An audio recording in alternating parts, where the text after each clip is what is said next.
and then we need a little bit of time for the title to fade down, and I will say hello, everybody. My name is Jack Packard.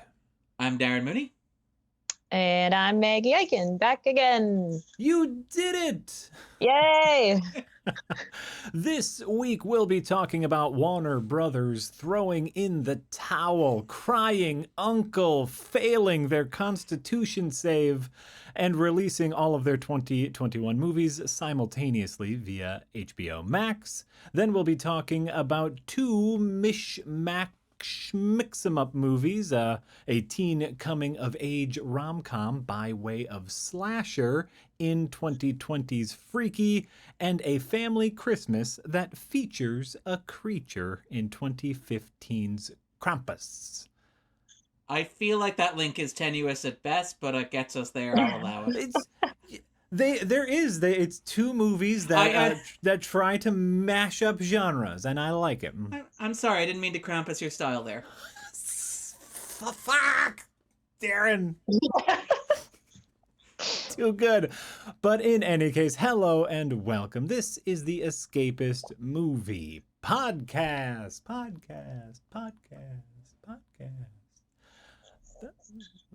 All the high budget vocal effects here for the Escapist Movie Podcast. Let's get right into it. HBO Max, Warner Brothers. I feel like there are two parts to this story, so let's tackle them individually. One is the news that in 2021, all of the films that were supposed to be released in 2020 are getting pushed out. Everything's going to streaming. It's going to streaming simultaneously with theaters and streaming for a limited time. I think personally, I think this will change the way movies are viewed and made from now on. This is it. The dam has bust.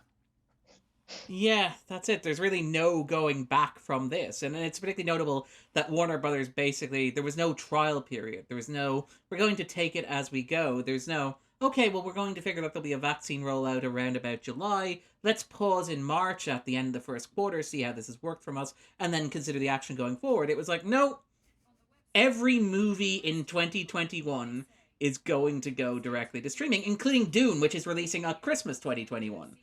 Which is like as late as it could possibly be. There's no going back. I don't know if you can hear this, but my smart speaker seems to be going completely insane in the background here. I'm picking up a little bit. Okay. And it seems to have stopped. But yeah, it's completely and absolutely insane. It's an entire year's worth of material just being dumped on HBO Max. And as you point out, the release model that they're doing is interesting and merits probably discussion of itself, where they'll only stay on for a month at a time, basically, and then we'll get a standard home media release afterwards in order to build up demand and to get people watching, hopefully simultaneously. And I think that's a smart move of itself because it calculates, like, remember when Hamilton came out? How long did we talk about Hamilton? For about a month. Remember when Artemis Fowl came out? How long did we talk about Artemis Fowl? For about a month. Remember when Palm Springs came out? We talked about that for about a month, and everything just kind of cycled through. So I like that they're kind of setting a window there and are just like, yeah, that's pretty much how we're going to do it. Mm-hmm. But yeah, there's absolutely no going back, because when you have done this, when you have conditioned audiences to imagine that for their $15 a month, they are going to get at least one major blockbuster, sometimes two major blockbusters, pumped directly into their home in Ultra HD, how, when that's over, are you going to condition them to say, no, we're not going to give you any more of that, just go back to cinemas like you used to, like a schmuck. And I think that's kind of the big shocking thing here, because we can understand why it happened. We'll talk about the mechanics of why it happened later, most of which have absolutely nothing to do with Warner Brothers and everything to do with AT&T, who own Warner Brothers. Mm-hmm. But it's kind of daunting in a sense of, now this has happened, now a movie on the scale of Dune and The Suicide Squad is going to streaming, and going to streaming without a premium charge attached, without being premium VOD, just being an ordinary Netflix kind of movie. What does that mean? What is the difference between that and a cinema release anymore? Why would Sony not do the same? Why would Universal not do the same? Why wouldn't Disney, who have announced that their plan is to pivot exclusively towards streaming, not do the same? And it's a bold new world. It was interesting. We as we were recording last week's podcast, this happened, and I remember logging off the podcast, going, "I think we dealt with the big important issue of the day, talking about the Netflix shared Christmas universe. This was some very important and hard biting journalism." And then I checked my phone, and it's like, "Oh, by the way, the world turned upside down." It's like, okay, fine. Exactly. I think like one of the biggest pieces of this puzzle is like specifically for Wonder Woman, which comes out later this month, comes out on Christmas Day here on HBO Max. They are getting rid of their 7-day free trial for HBO Max. They went super hard. You're paying for this. You're gonna like it, whether you like it or not. You're gonna like it. But you're paying for it, but you're paying $15 a subscription. You're not paying for it in the same way that you were paying for Mulan, which was $8 and $30 to watch Mulan in cinemas. And like, that's the thing, is that once you have somebody who's given their credit card details to it, and because of the way that, services like this work, where signing up takes 1 click and signing off takes 3 clicks, you basically have them. Like that's the big issue. The reason why this is happening is because HBO Max has had an identity crisis, so to speak, right? And we're probably going to talk a little bit about Christopher Nolan and stuff, and all the insanity around that later on, because obviously this seismic, ground-changing, like cinema-altering experience is not the same if we don't talk and dunk on the guy who wears a funny scarf and drinks tea from a thermos, because that's the really important thing here, to be clear. But he doesn't have to wear the scarf. This is all I'm saying. I love that Jack's like, but drinking tea from a thermos, that's just smart business sense. That's just practical. You got to keep it warm. I mean, come on. Yeah, somehow logically. I mean, did you see how cold it was when he was filming Dunkirk? He went to Iceland to make like Interstellar. How is the tea going to stay warm if he doesn't have a thermos? That's just math. Yeah, see, these are the important issues. This is what we're here to talk about. But I love, like, when Nolan issued that statement to the Hollywood Reporter, like, the one part of his statement that I think is ambiguously debatable in terms of like its veracity is the bit where he says, "And they're putting it on HBO Max, the worst streaming service." And that's what it feels like to get burned by Christopher Nolan. But it's not really true when you consider that this is a streaming service that hosts like The Sopranos, The Wire, The Deuce, Show Me a Hero, the entire Looney Tunes library, TCM, virtually most of your classic Hollywood movies, the Criterion Collection. When you have all those under one roof, you can't call it the worst streaming service. But he's also not wrong in the sense that it is incredibly difficult to get access to, has struggled to determine an identity for itself, and crucially, has struggled to convince people to sign up and pay for it. And that's very much what this announcement is about, because, like, obviously Netflix dominating the streaming wars. Disney, as we've talked about, have a surprisingly strong foothold, given that Disney Plus is only a year old. They have something like 60, 70 million subscribers worldwide. HBO Max, I think, is somewhere in the region of 12 million subscribers, which is tiny. And this is very much looking at that and going, well, Warner Brothers and HBO Max don't yet have something like The Mandalorian or The Clone Wars to get it like Disney Plus. They don't have extensive a back library or a brand presence as Netflix does. What can we do to get people paying $15 a month to sign up and get them, crucially, to keep paying $15 to sign up? Well, that's it. We are going to, and I kind of adore this in terms of brand synergy, we are going to literally be the home box office channel. That's what HBO Max is going to be. It will be box office in your home. And we can talk about why that is a bad thing for a lot of other reasons, but if you are HBO Max right now, this is the best thing in the world that could possibly have happened for you. This is like the best Christmas present, because now everybody knows who you are. And for like better or for worse, right? yeah, and that's pretty much it. Like, I guarantee you Christopher Nolan probably has a HBO Max subscription, even if he hated signing up for it. But no, I mean, like, that sort of thing, and that's what it's doing, and that's its purpose. And again, you can crunch the numbers on it, and you can say, if they got God knows how many thousand or million subscribers, then these movies would pay for themselves in terms of box office returns. Maybe the maths adds up in that sense, but it's incredibly bold and brass, and it's a watershed moment. And it's a watershed moment in something we've discussed before, which is the things that succeed on streaming services aren't the same things that succeed in the box office. The budget required for something to be a success on the streaming service is significantly lower, 10 times lower than a big box office success. Well, about 3 times. So about like 70 million seems to be the cutoff. So like 70 Sure. million gets you Greyhound, which was considered a success.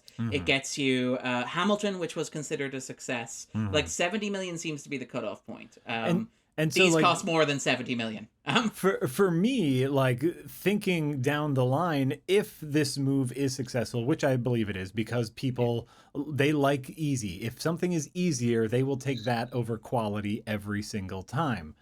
That's just how it works. And so if this is successful, if this gets them a ton of subscribers, this means they will start creating movies meant for distribution on HBO Max or on streaming services solely, which means we are going to see a significant budget reduction in future film endeavors, which I also think is a good thing, because I feel like the budget bloat has gotten a little out of control recently.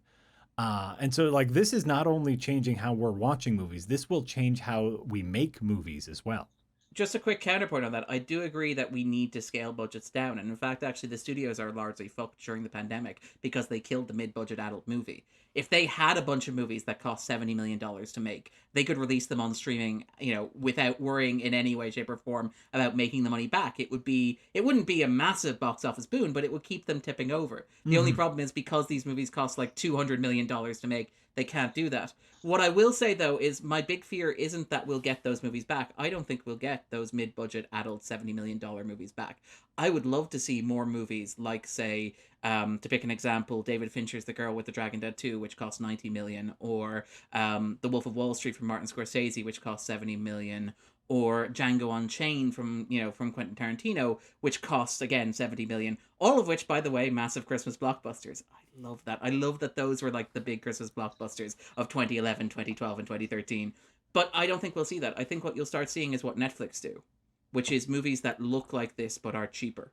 Movies like Project... No, I mean, seriously, like, you'll start seeing you'll see movies like Project Power, which cost about $70 million, but which are designed to look like The Suicide Squad, but also don't do it necessarily very convincingly. I mean, I kind of like The Old Guard, but I don't want every movie to look like The Old Guard, sort of thing. That sort of thing. But sorry, Maggie, what about yourself? We've been kind of like... Oh, you're good. So two things. I want to talk about budgets, and then I want to talk about how this relates to what has already happened to the music industry. And I know this is a movie podcast, so I'll make that detour very brief. But as far as budgets go, I have been really enjoying very, very low budget sci-fi movies that the appeal is purely the concept.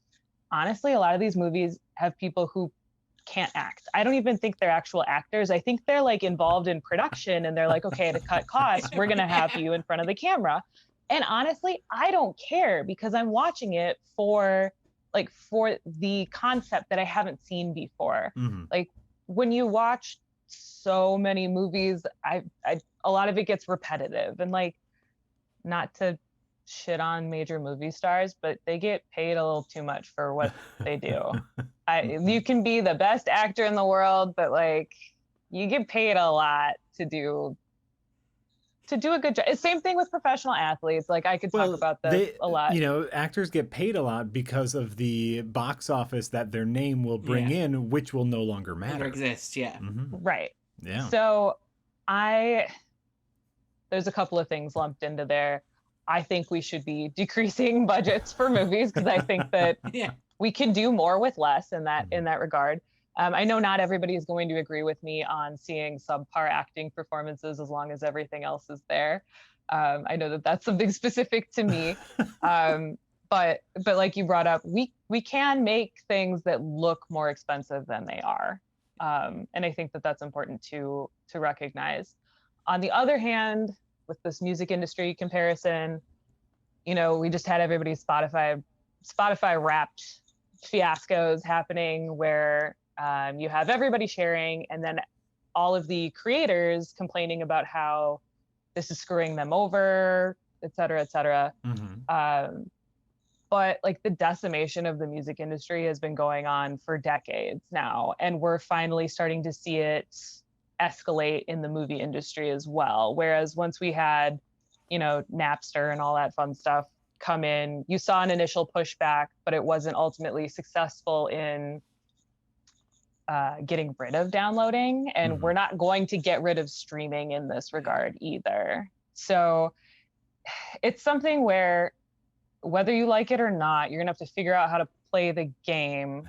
And if you really want to push back on it, you have to align with everyone, and you really have to push back. Like, I am a musician on the side, and it's a little too late to say we should be pushing back to have everybody purchase physical media all the time. Like, you can't come back from that. Right. So while I think Christopher Nolan had a bit of a meltdown, if he could collectively gather up with like literally everyone, you can't have anybody really defecting at this point. He could make a powerful statement if he wanted to spearhead that movement.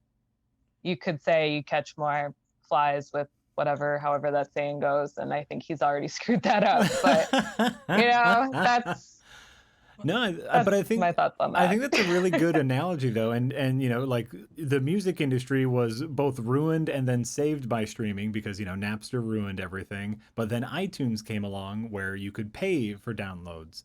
Very similarly with online gaming, where pirating was ruining everything, then Steam came along, and now you can purchase it. So what we need here. And it's a little bit different in movies because they have such strong unionization where they get paid for the movie no matter where it streams. But making sure that our movie creators are being compensated properly for streaming, and it's going to be different, right? Yeah. But making sure that everybody still gets paid what things are worth, and maybe that's like the biggest.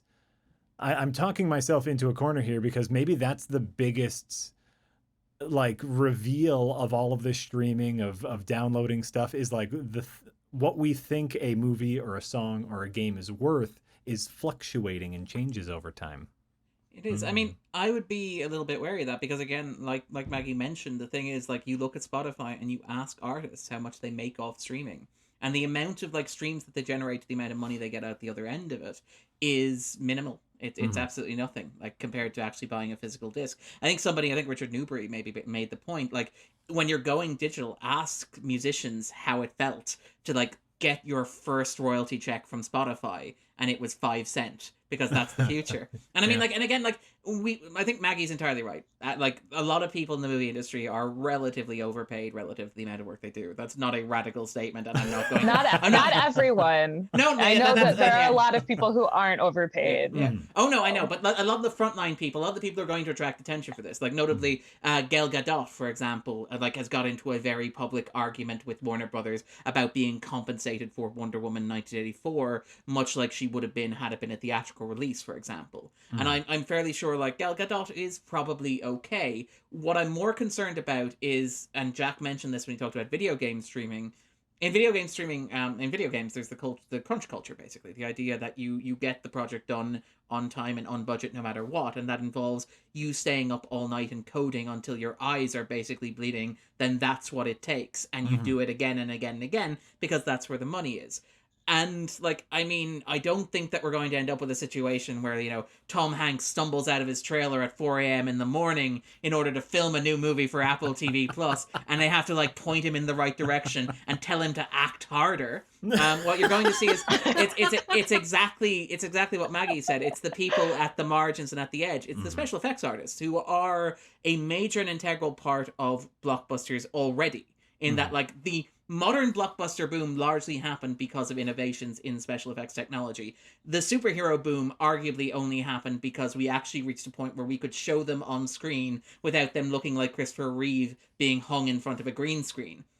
Like, the entire, like, blockbuster infrastructure as it exists today is down to the fact that VFX artists exist. And Jack is right that historically there are very strong unions and guilds in Hollywood for producers, for writers, for directors.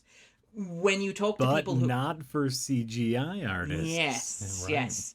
when you talk to people who've worked in VFX, they will say that they see that crunch culture come in, very similar to video games, where they will be negotiated down on it. And that's my concern when it comes to scaling down budgets for these sort of projects, because we know, like, Warner Brothers aren't going to go, welcome to our 2022 slate. It includes David Fincher's The Girl Who Played with Fire. They're not going to give us that. Or Martin Scorsese's The Other Wolf of Wall Street, which you could make for $70 million. No, they're going to say, okay, no, this one's going to be a Superman film, but it's going to cost $80 million. And it's like, well, how are you going to afford that? And you know how they're going to afford that is they're going to basically put the VFX houses under pressure to close. And again, like, horror stories every year. I know Cats, like, we like to dump on Cats, but, like, if you've read the accounts of people who did the VFX on Cats, and I know the joke and the flippant thing here is to say the people who did the VFX on Cats don't deserve any sympathy whatsoever, but, like, if you read the accounts, they do. Like, they weren't the ones who fucked it up. They were given, like, no, they were given they were given, and they were told to get it done on time. And they did as much as was reasonably possible with the time and the money that they had. And again, that's my big concern when we talk about, like, cutting budgets and the inevitability of cutting budgets on these sort of projects, is that, like, when you cut budgets, I don't think we are going to see Tom Hanks ever working for minimum wage. I don't think we're going to see Ben Affleck taking a pay cut that will allow him to, maybe just own one Malibu beach house. I mean, who really needs more than that? But I suspect where you see the crunch, it's going to be the people working below the line. Oh, absolutely. Absolutely, because they're the powerless ones in the situation. It's similar to, sorry to keep bringing it off from movies, but, like, to have a sports team and pay Aaron Rodgers all of your money and then worry about everybody else secondarily. I think our team does a better job than that. But for sports teams who have one big star who they're paying very competitively, but then cutting everybody else, like, you have to have some give and take. And you can look at the Warriors and how they have employed many big name basketball players and kept them all on the same team because they wanted to be on the same team.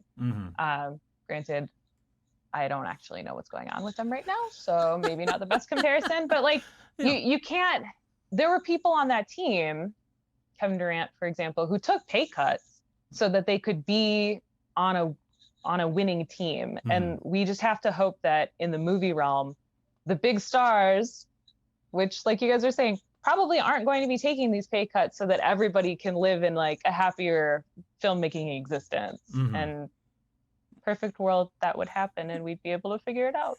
Right? Well, I think they'd argue that in a perfect world they wouldn't need to do it because you wouldn't release them all on streaming. You put them in cinemas in 2 years' time. Yeah.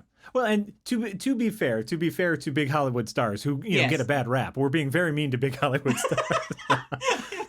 Thank God somebody's standing up for the little guy, Jack. I gotta stand up for Scarlett Johansson. If I don't, who will? But to standing up for Scarlett Johansson is a full-time job, to be fair. She doesn't make it easy on me. No, she doesn't. To be fair, the big names are also, like, paying for advertising. Tom Hanks is a known quantity, and my mom knows who Tom Hanks is. If he's in a movie, she is more likely to watch that movie.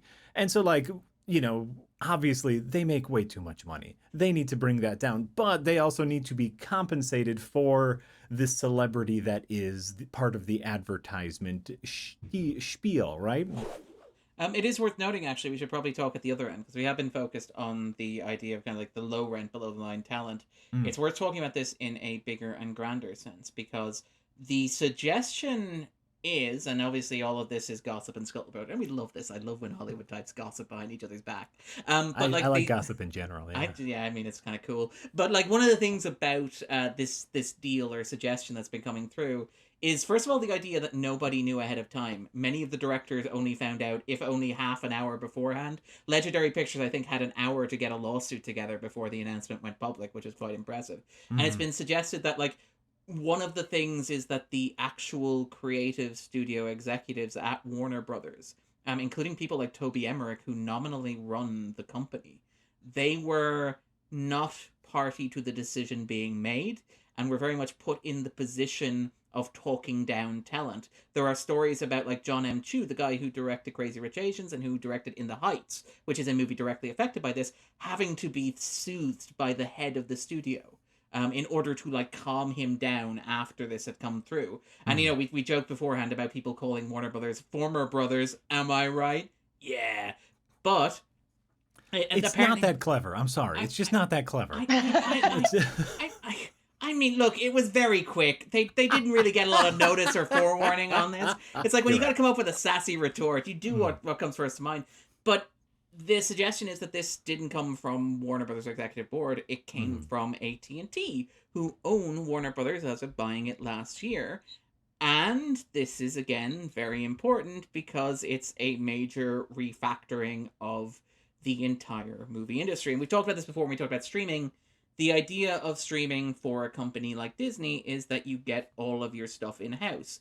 You basically go back to the situation before the 1947 Paramount Supreme Court case, which is you control the product that you make and you control how you sell that product. And in doing so, you cut out any middleman whatsoever. You don't have to worry about distributors. You don't have to worry about cinemas. You don't have to worry about somebody else selling it and making a profit on what you're selling. You farm don't have to table. That's it. Farm to table, quite literally. And again, it's a model that is very similar to the way that the studios used to operate when all the major studios would have owned theater chains. And the idea was that every week you go to a Paramount-owned cinema and you would see a new Western because they just churn that crap out because those cinemas are going to show it no matter what. And it doesn't matter. And what's frankly terrifying is that the streaming age is moving us back to that. First of all, is kind of terrifying. But in the case of AT&T, this is what's really, really, really nightmarishly kind of like Darren puts on his like tinfoil hat and the future is now and goes like AT&T will control the people who make the movies. That's Warner Brothers. They will control the streaming service that distributes it. That's HBO Max. But they will also control the internet service through which you get it. And in fact, the idea is that, and Nolan made this point in his comment to The Hollywood Reporter, and again, as much as people may not necessarily like his public-facing personality, he's not wrong here. The idea of treating movies as a lost leader, where AT&T aren't necessarily worried about the blip of, you know, Dune being released and not making any money because that's a decimal point on a spreadsheet to them. They're more concerned about, hey, you've got a new phone provider. We can give you a package with that will give you a whole bunch of blockbuster movies. Would you like that? Yeah, and sure, fine. And when that starts happening, and when you see that decision process being guided in that way, I do not see that being constructive from an artistic point of view. In fact, like, I would argue that, and again, this is where Darren says something that's, you know, perhaps vaguely controversial, but I think if you look at Hollywood and you look at the history of Hollywood, the history of filmmaking, and the emergence of cinema as an art form, what you generally have is you have this Wild West period in the 20s, and particularly in Europe and the US, where everything's wild and nobody has any idea how things are supposed to work, and it's wonderfully creative and inventive, and you have like all these people with different outsider perspectives coming in and trying new things, and it's amazing. Then you have studios coming in and studios saying, well, actually, we figured out how this stuff works according to bean counters. So we will produce Westerns, we'll produce biblical epics, and we'll produce musicals. And all of them will be designed according to committee and according to standard. And I mean, I love movies from the 30s and 40s, but at the same time, there's a lot of crap there. And I would argue that it was only after you dismantled that studio system, only after the collapse of kind of like MGM's golden age, Warner Brothers' golden age, that you started bringing in directors and creatives who in the new Hollywood era started doing new and interesting things without the creative limitations imposed on them by the studio, where the studio said, instead of saying, well, we figured out people like musicals with 3 musical numbers, one of which before the halfway point, and if we can stick in a montage and get another movie star in, and we can possibly promote that movie that we're doing, you know, with I think this time was James called Cagney. the pre-algorithm. Yeah. Yeah. Oh, how about the analog algorithm? Yeah, but it's okay. People like James Cagney. We'll just shove him in a movie and have him dance. Fred Astaire, right? Yeah, people like a little Fred Astaire in there. They like that kind of like, you know, European in Paris. Can we do like a European in, I don't know, Italy, Florence, somewhere like that? Let's throw that in there and see what works. And then in the 70s, you got this huge explosion of director and creative driven talent. You got Spielberg, you got Scorsese, you got Coppola, you got Lucas. And you got studios going, these movies are making money. We have no idea how or why. The math does not add up whatsoever. Here, have some more money, make some more movies, and we'll just take the profits off the inside. And I think that when you got that, that was kind of the creative peak of movie making, for me at least. And again, I admit that that's just my perspective, but that was a point at which you got this whole burst of kind of creativity, this whole burst of like what was possible in cinema. And I mean, it's notable that so many of the stuff that we like now and we identify now as intellectual property. So things like, for example, Lucas's Star Wars, or say, you know, with Spielberg, Raiders of the Lost Ark in 1981, or say even like Robert Zemeckis' Back to the Future. Mm-hmm. Those were not algorithm generated. Those were driven by directors who had a unique sensibility, were given a certain amount of money and complete freedom and allowed to do what they want with it. And I worry that if we're moving back towards a more vertically integrated mode of production and distribution in an algorithm-driven age, we will stop seeing any of that.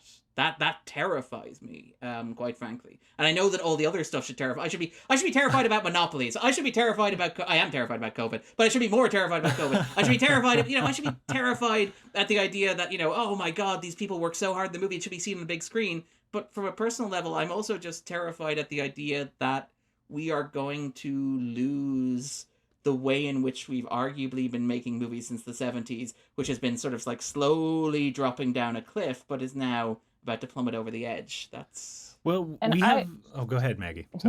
I mean, I would argue that we've been going down, like, that's been in effect for a while as we've been better at analysis and looking at cost versus ROI. Like, a lot of our big movie productions, they're looked at under that lens already. I mean, obviously this puts it, as we've outlined, with AT&T being over all of it, it puts it in a different perspective, and it's more easy for any consumer just to see the influence there.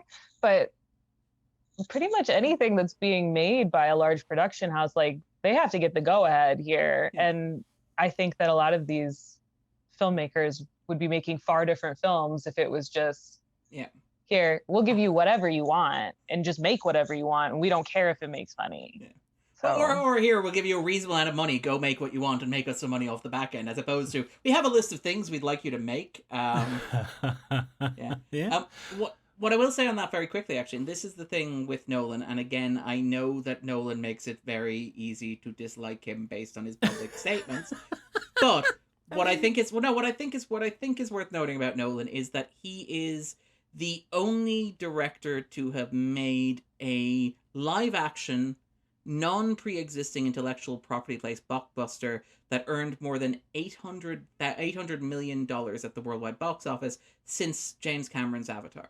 Like, Inception is the only movie to do that. If you cut the figure down and you say, okay, 800 million, that's unreasonable, and I don't think it is in this age of billion-dollar blockbusters, the only two directors who have made a non-IP based movie, live action movie, that has earned more than $650 million are Nolan, again, with Interstellar, and also Alfonso Cuarón with Gravity. And both of those were before 2015. Like, we are already, like, again, Maggie's right, this is not a new thing. This is an acceleration of a trend rather than, like, something new and shocking. This is just it accelerated. But we have been living in an age. I would love to live in a world where, like, and again, I love 1970s cinema, but there were some issues there, and the issues were that, like, these were all a bunch of middle-aged white guys making movies. Like, they were the only people who got these budgets and these chances. I would love to live in a world where in 2020... like, Taika Waititi is given $100 million and told, go to Vietnam and make your apocalypse now. Or, like, Chloe Zhao is given $100 million and told, go make your Godfather, for example. Or, any examples like that. Like Ryan Coogler told, go make your Star Wars. And, like, anything like that I would love to see. And it kind of breaks my heart that we won't. And, like, that's a little bit about what kind of, like, perplexes me about the Nolan reaction, where Nolan is the only person who has managed to do that, where he can go to his studio and he can say, give me $200 million and let me make my backwards talking men in fancy suits film. And Warner Bros. Will say, yep, sure, that sounds like a smart investment. Go let me make a movie where Leonardo DiCaprio wanders around people's dreams. And it's like, yep, sure, take the money. Matthew McConaughey sat in space. Sure, go on, just take the money. Dunkirk. People know what Dunkirk is, right? the check's already in the mail, Chris. I kind of like we don't. Americans have no idea what that is. I'll be honest with you. It's a Star Wars, it's a Star Trek prequel, right? It's got to be a Star Trek prequel. It's got to be. Here's what I will say, Darren. I think, and this is I'm gonna bring my own positivity to this, my own hopefulness to this, which is I think that I think that films as we know them are dying. They are within the death throes, and this is I swear this is me being very positive, because I believe the next wave of true creativity, the next wave of true like artistry, is already happening, but it's happening over on YouTube. Yeah. It's happening with short form experimental films. It's happening with a new generation of kids who have access to cameras and editing equipment on their phones. And so like unfortunately what we are really talking about here is the long form dying.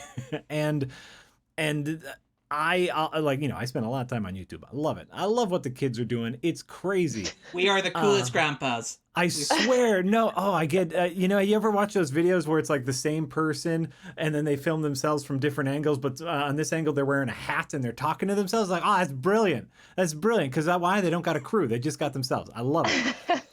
I and want you know to what? see Jack's Oscars. I want to see the Packards. The Packards are going to be the best awards. It's like, here's the weird shit I found on the internet this week.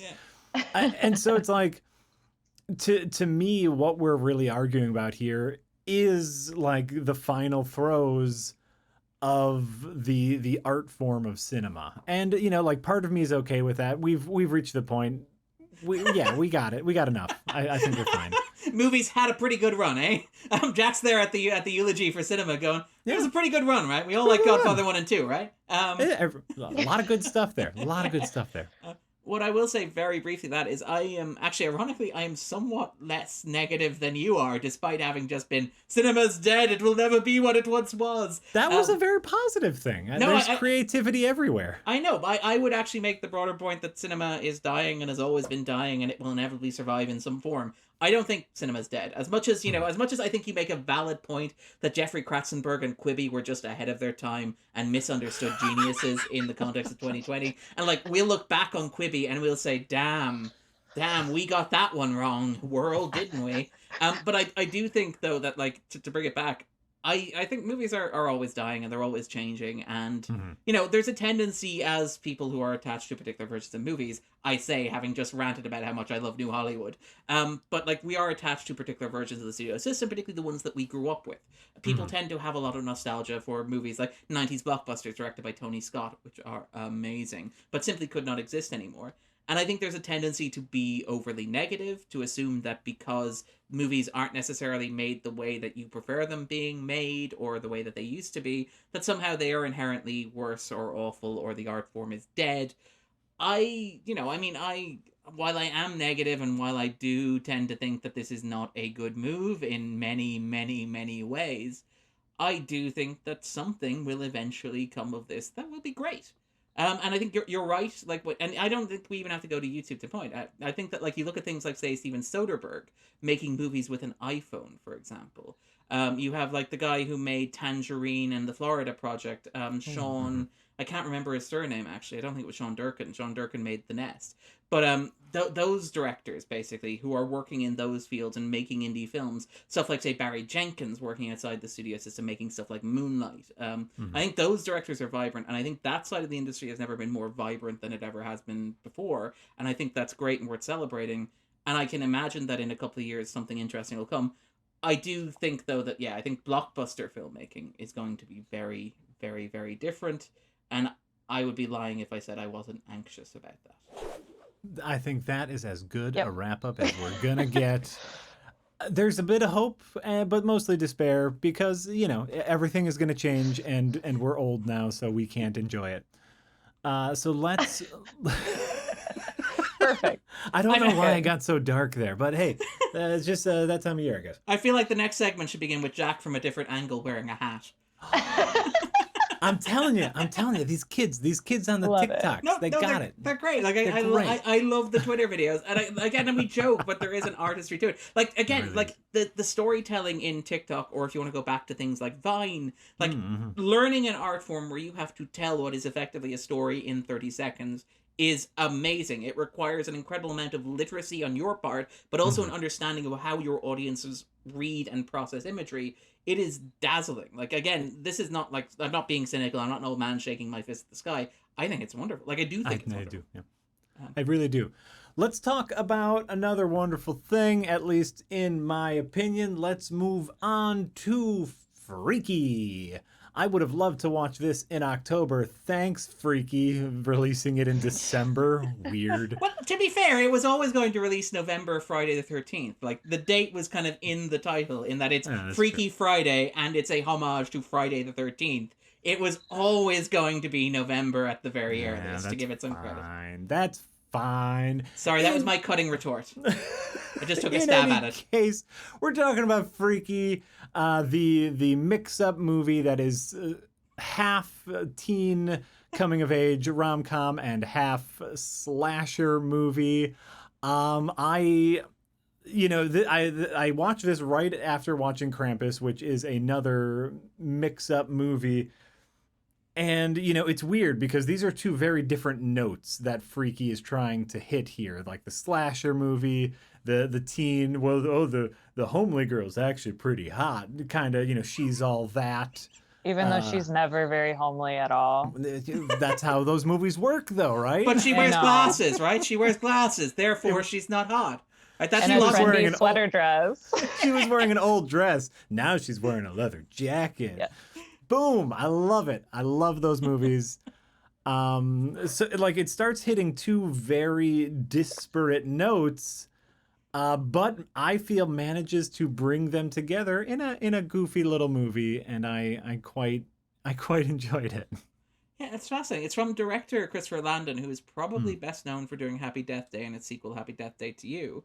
And it's kind of amazing how Landon seems to have figured on a formula to basically reinvigorate the old-fashioned slasher movie, which is amazing. Because in the 90s, obviously these were big in the 70s, and then they reached a point where it was like, well, I mean, we know what the plot of a slasher movie is. There's a bunch of teenagers, there's a bunch of stabbing, just mix and match. Maybe you change the location, maybe it's a camp, maybe it's a Bourbon Street, maybe it's a boat outside New York at one point, I don't know. Anyway, but there's a point at which everybody went... I understand that reference. Yeah, we are very old, Jack, is the kind of subtext of this reference. But so slashers played themselves out, and then you arrive in the 90s and you have movies like, say, Scream is the most obvious example, but I Know What You Did Last Summer as well, which add a kind of an ironic meta twist where it's like, oh, we know that these templates are dated and out of date, but we're going to point out how outdated they are, and we're going to indulge in those tropes again. And they play themselves out and they have a bit of fun with that. And then it kind of dies around about the early 2000s when you start getting the Platinum Dunes horror remakes, where it's just like, well, you know what? Irony's overrated. Let's just cynically remake a bunch of 70s slasher movies and release them in cinemas on a tiny budget and hope that we turn a profit. That'll work, right? As a quick aside, the director of Freaky is also credited as the writer of Paranormal Activity 2, Paranormal Activity 3, and Paranormal Activity 4, and Paranormal Activity The Marked Ones. Just putting that out there. Well, I'm glad he landed on his feet. He also wrote Disturbia, I think. Yeah. Oh, yeah, you're right. He's been around a while. Oh my God. Jack. Go on, Jack. Oh my God. Go on. He wrote the movie that no one believes exists. Shazam? I remember being in a movie theater in 2006, and I forget what movie I was watching, but a trailer comes up, right? And it's like teenage vampire horror romance, and then the title screen comes on, and it's that old trailer voice guy, and he goes, "Coming next summer, blood and chocolate." There is a real movie called Blood and Chocolate, and it was written by this Christopher guy, Landon. Christopher Landon. It's a vampire teen romance. It's a chocolate romance? I'm sorry. I'm very sorry. Bloody Good A Time? teenage werewolf is torn between honoring her family secret and her love for a man. Ooh. Blood and Chocolate. It's very Ginger Snaps, isn't it? Anyway, sorry. I was convinced that this movie didn't exist and I had made it up as a fever dream. It's been that kind of year, Jack. Blood and chocolate. What? That was the end of the trailer, and the entire theater laughed when they said blood and chocolate. What Jack doesn't know is that he told me this story off mic 2 weeks ago, and I've been slowly adding it to Wikipedia in order to build up the myth as we go. But no, I would absolutely believe that.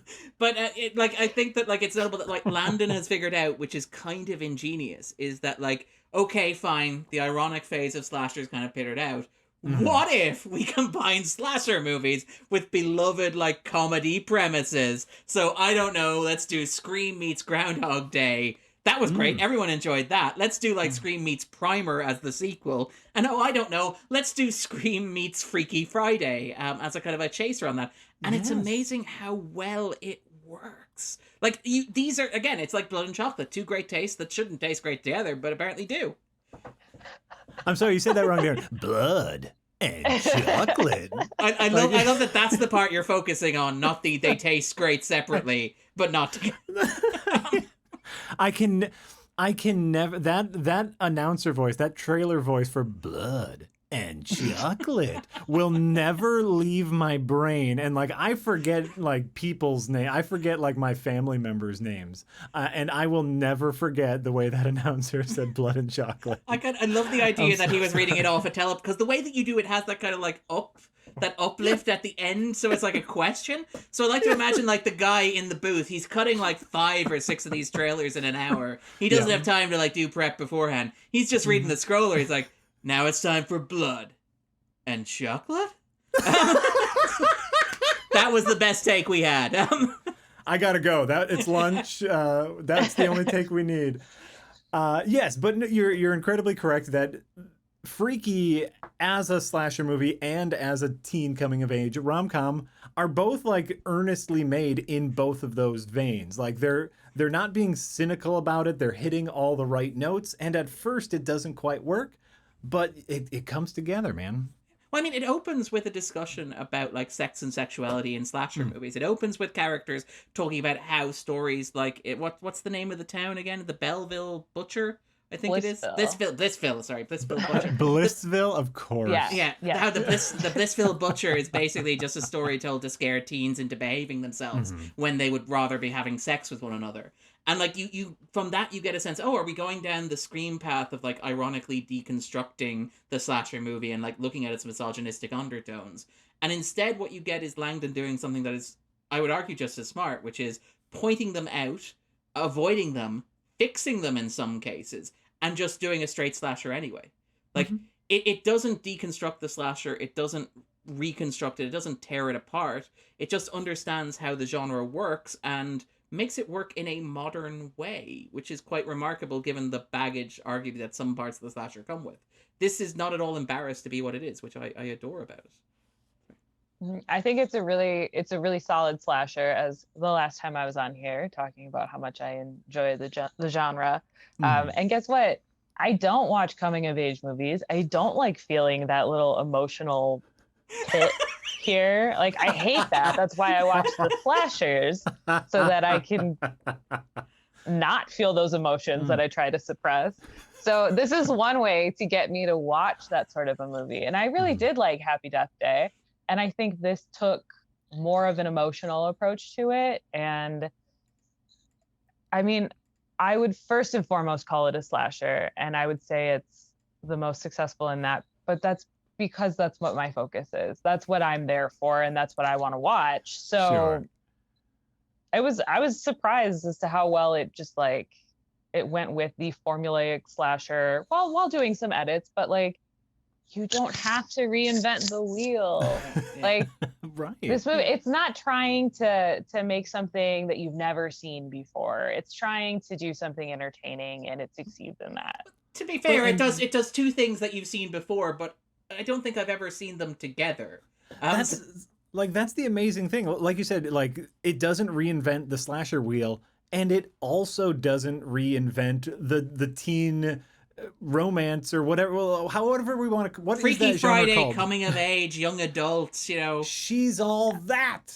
What was the other one? What was the one with Oh, there was She's All That. There was the Taming of the Shrew remake with Heath Ledger and Joseph Gordon-Levitt. 10 Things I Hate 10 About Things You. I Hate About You. 10 Things I Hate About You. Association. What was the one with Jennifer Love Hewitt? Or was that She's All That? What was No, the that one was with Jennifer Jason No. Leigh. That was Jennifer Jason Yeah. Leigh, wasn't it? Oh yeah, What was the one with Jennifer Love Hewitt where there was like a party?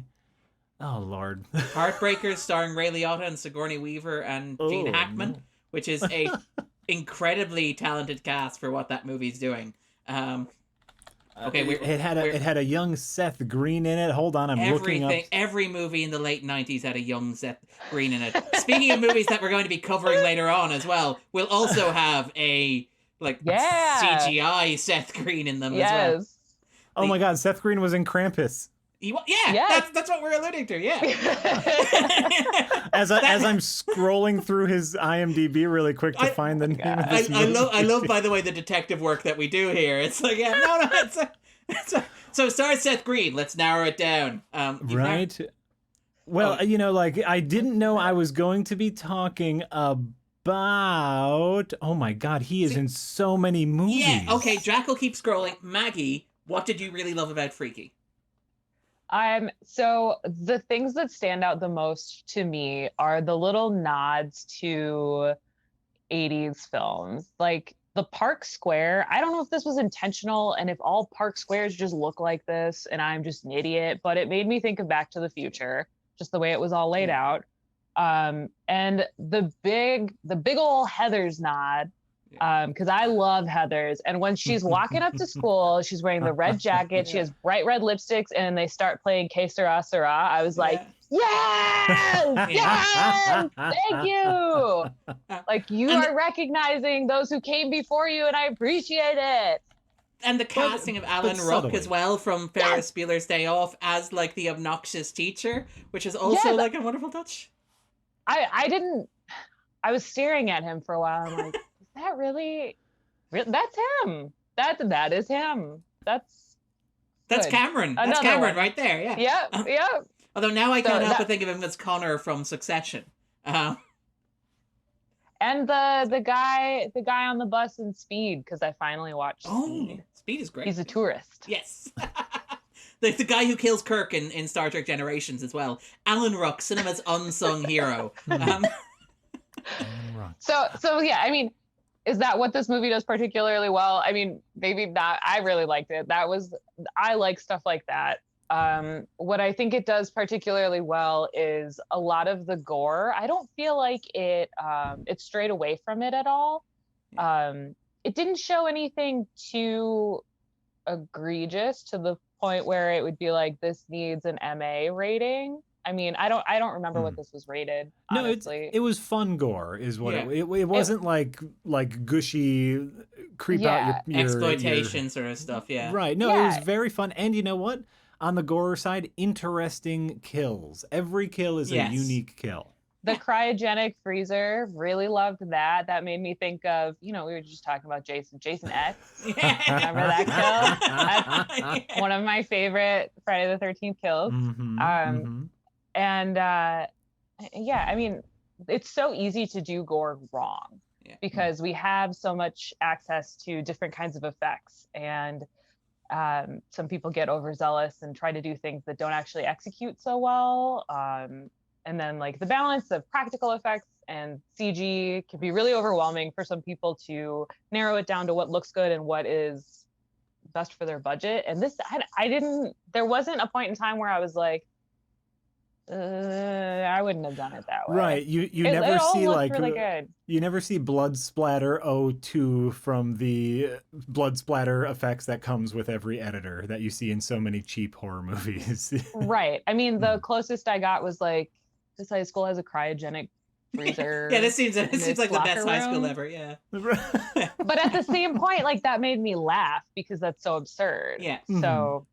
I actually really like, that's one of the things I really, really liked about it is his balance and understanding of tone. Like the fact that it's called Blissfield, the fact that it's like almost this idyllic like 80s high school, which in its own way is a call back to that 80s obsession that you had with the 50s because the Reagan era and nostalgia. But like, I mean, even things like the fact, and I kind of like, I adore this. I think it would be a problem if the movie took itself any more seriously than it does, and I think it pitches itself perfectly. But the fact that literally every victim in Freaky is an asshole victim. Like, the fact in which it's structured so that you as an audience member never have to feel at all troubled about the fact that you are enjoying watching these people suffer horribly. Like, there's literally the moment where, like, she's taken away by these three guys, and they make it very clear that they're going to assault her. And as she's drinking from a bottle of whiskey, the movie seems to go, see, now she can do whatever she wants to them, and you don't have to feel bad about it at all. And I kind of, I adore that the movie understands its audience enough to do that. Like, I mean, if it didn't pitch it perfectly, you'd feel a little like, wait, hold on, none of the characters we like died? Isn't that a little bit of a cheat? Doesn't that feel a little bit hokey? Doesn't that feel a little bit convenient? But I think the movie understands what it's doing and what you want from it enough that it kind of gets away with that, which is a very fine balance. It's exactly what Maggie said. It's the fact that, like, this is a school which has a cryo freezer in, like, an easily accessible room just apparently off from the student locker space, because there's no way that's a lawsuit waiting to happen. That's even when you just don't down have the hall from the giant table saw that has a really easy handle. Yeah. And neither of these had any sort of like safety measures either. Like, the manufacturer of this machine didn't have a cap on how low it could go. There wasn't any sort of a guard on the saw. There's not even Doesn't like matter. an "Are you sure" button that pops up. Like, there's like, so you've decided to freeze to absolute zero. Good. Right. No, you brought up a good point about the tone. Like, it's really, it's hard to put into words how to do something like that, and you can only really identify when somebody hits it on the head, and they did. They didn't overcamp it, and they didn't make it overly serious, and to find that balance is really important, and it's what makes this sort of a genre revisit successful. It shows a tremendous amount of respect for both genres, you know, for both the horror and the teen genre. And you can tell, like, that seeps through. They never, like, I'm trying to think of an example where like someone rolls their eyes at the genre of the movie that they're creating. It's very obvious and it's very cynical, and it always puts me on edge. And this is when sort of they're like the Marvel Studios kind of sense of humor, the "we made the joke so you can't" kind of thing. Exactly, where they're just like, well, I guess we got to do this because this is in these kind of movies. Like there's a moment in like Freaky where so just listeners, this is not really a spoiler. Millie Kessler is the homely, in inverted commas, girl that we mentioned earlier on, and she has swapped bodies with the Blissfield Butcher. And because the Blissfield Butcher is on an unstoppable killing spree, prom obviously has been ruled out because this is an environment. I'm sorry, Homecoming. Homecoming, apologies. Out. American school Very important. traditions are apologies. But yes, so Homecoming has Wait, been. do you like, not have Homecoming? No, nor prom. No. Wait. Yeah. You don't have prom? We have Debs, debutantes, but I don't know if you guys have a debutante and it's a different thing. That's like a southern thing here, and I don't really even know what it is. Yeah, we don't really know either. Well, we go to a hotel suppose... and we get drunk. Okay. But yeah, that's okay. So that's so many Irish traditions. We go to a hotel and we get drunk. It's basically that's prom or Homecoming. You got it. So Homecoming has been ruled out because despite the fact that there's literally only one cop in this small town, they take their obligations very, very, very seriously.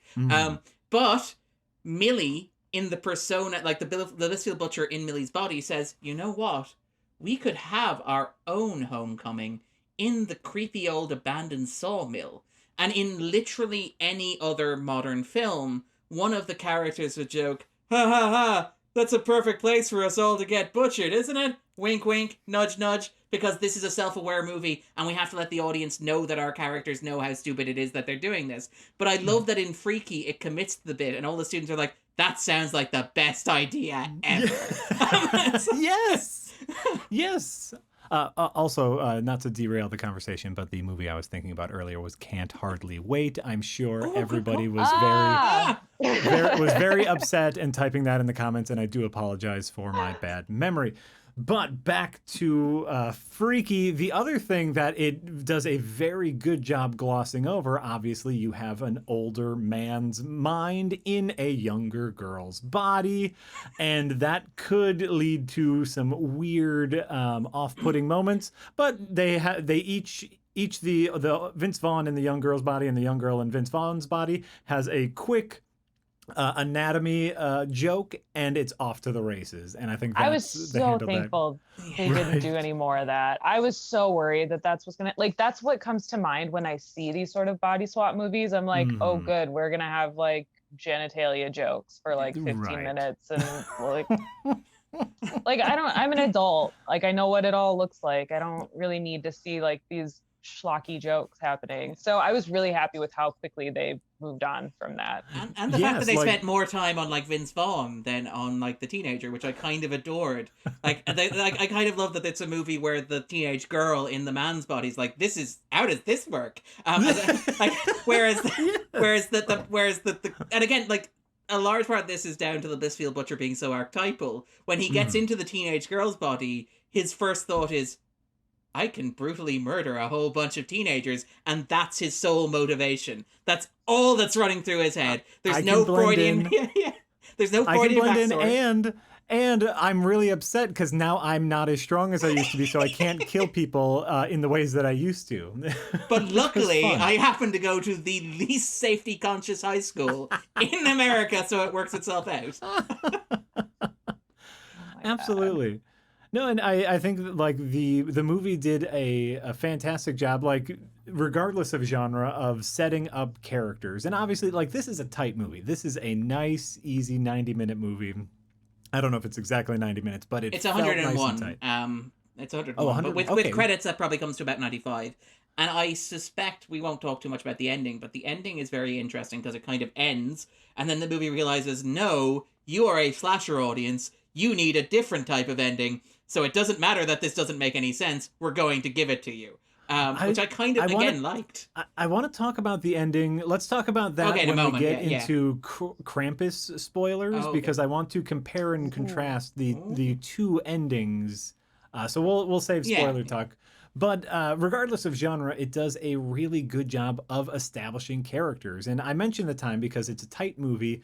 And so, like, obviously some of the characterization is done very quickly, but efficiently and naturally. You know, the main character's dead father, her relationship with her mother, the fact that her mom is dependent on her and drinking, and like everybody's roles is very clearly spelled out, both in dialogue and visually speaking.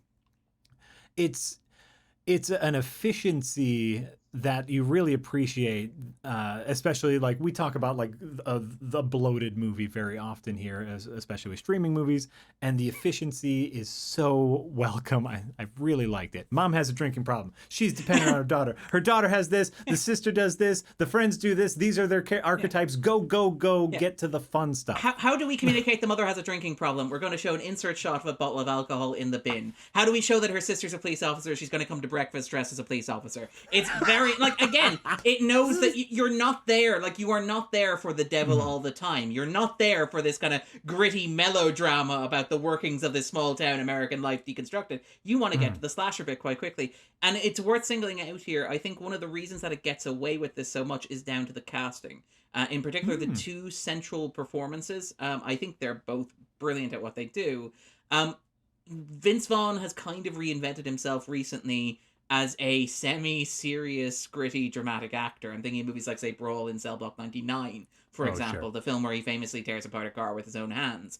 Or I'm thinking of, for example, True Detective Season 2, which is only a comedy in an unintentional sense. Because, Jack, don't you feel it sometimes? You get blue balls in your heart.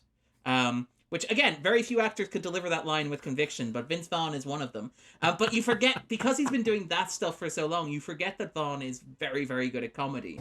And he has a ball here. He's really good with timing. He commits the bit. And it's really enjoyable to watch, like Vince Vaughn playing as an insecure teenage girl. And also, on the other hand, you have Catherine Newton, who is quite okay at the early setup. Oh, she's socially awkward. She's a wallflower scenes. You know, that's standard teen movie stuff. And then you flip the switch and you get Catherine Newton as like cold-blooded Jason Voorhees, but his mask is a teenage girl's face, and it works remarkably well. Like, even just the reaction shots of her throughout the film are amazing. I really love the two leads. I think the two leads add a lot to this. I feel like this sort of a role would be so exciting as an actor, because you do get to do a lot. You get to explore a bunch of different territory in the same project. The last thing I had seen Catherine Newton in was Detective Pikachu. So this was a very large improvement. She proved herself to me. I don't mean to totally shit all over Detective Pikachu, because I enjoy it for what it is. The acting was atrocious. So she redeemed herself as far as that goes. And I'm a little iffy on Vince Vaughn. I thought he did a really good job, but I wanted somebody a little bit lesser known to be cast in this role, because the whole time I was kind of like, okay, here's Vince Vaughn pretending to be a teenage girl. And that's me personally. Like, I've read other reviews and people are very fond of him in this role. It's just, his serious roles I haven't really seen, so I always just think Wedding Crashers, he's good at it, and that's why he has plenty of comedic roles. And like I said, I think he does a good job. It just kind of took me out of it a little bit, especially when everybody else is relatively unknown. You have your Alan Ruck cameo, but everybody else. Like, on a meta level, though, some of his being Vince Vaughn adds to his character. Like, one, his size. He is a giant man. Two is just his stage presence. Like, he has so much credits behind him that he has a natural charisma that when he is the killer, it really comes across on screen. And when he is like a former killer, like in a killer's body, but pretending to be a young girl, you can sense that awkwardness. And so I think it helps. I really liked him in this. I'm always for a lesser known, though. Yeah. But I think he worked great. So I had a thought and it disappeared. He worked great. No, I think there is a sense of like almost playing against that kind of screen persona, because again, and again, it's that weird thing where maybe it is because I've seen so much of his serious work lately, where it feels like this is the strangest possible return to comedy Vince Vaughn you could imagine. Where like you have to like you're like Vince Vaughn's like, okay, I want to get back in the saddle. I want to you know, I know people are saying I'm a solid dramatic actor now. I want to jump in. And they're like, okay, let's do Anchorman 3 with Will Ferrell. And it's like, yeah, sure, I'll take that project.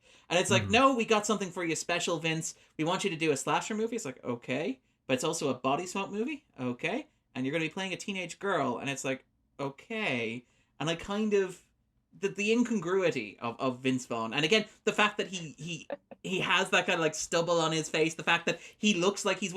And the fact that Vaughn has this thing about him as a performer that I think is interesting as a comedy performer, where I really liked him in the late 90s as a comedic actor. And I think that he was kind of frozen in that time, where he worked really well in movies like Swingers or Made, where he seemed to be this perfect embodiment of kind of like a young id, like a kind of like a young man out there to conquer the world. And as his career progressed and as he kept doing these sorts of comedies, I think that he didn't necessarily age into them gracefully. I think that like shifting to drama was perhaps a smart move for Vaughn, because I don't think you can convincingly keep playing the, oh my God, is this guy ever going to grow up as you approach 60? And I think that like casting him in Freaky is quite clever, because it allows you to get, oh, here's this actor who I associate his best comedic roles with vitality and youth. But he's playing a 6-year-old man who's a teenage girl.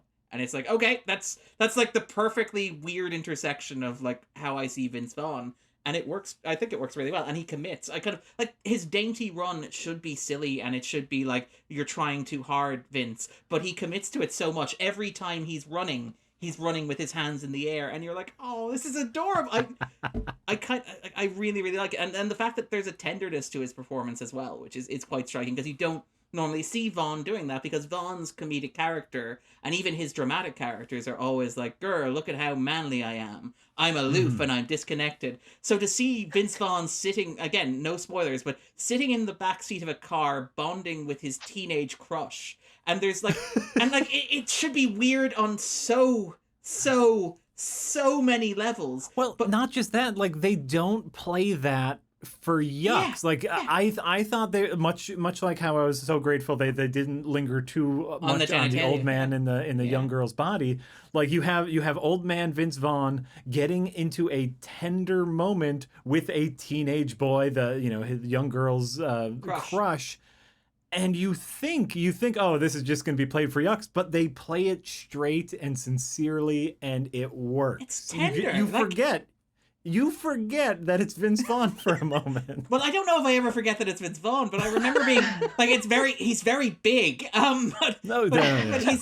But it's tender, and Vaughn himself actually manages that tenderness really well. Which again is one of those things where it works. You have to have an actor who can flip. Like Newton manages the like steely, cold death gaze remarkably well. Like there is no moment in Freaky as good as a moment where Millie or Catherine Newton decide somebody has to die. Those are like the best moments, and they're not even the gory moments. They're just the close up on her face, and it's like, okay, this person is dying now. But like Vaughn really sells that tenderness, where there is that kind of vulnerability to him, which I don't think I've seen him do before, and which I think would have been, as you point out, very easy to play for laughs. To go, isn't it hilarious, this grown man having like feelings? But instead the movie goes, no, this is actually like there's a sincerity there, there's a depth there, there's a nuance there.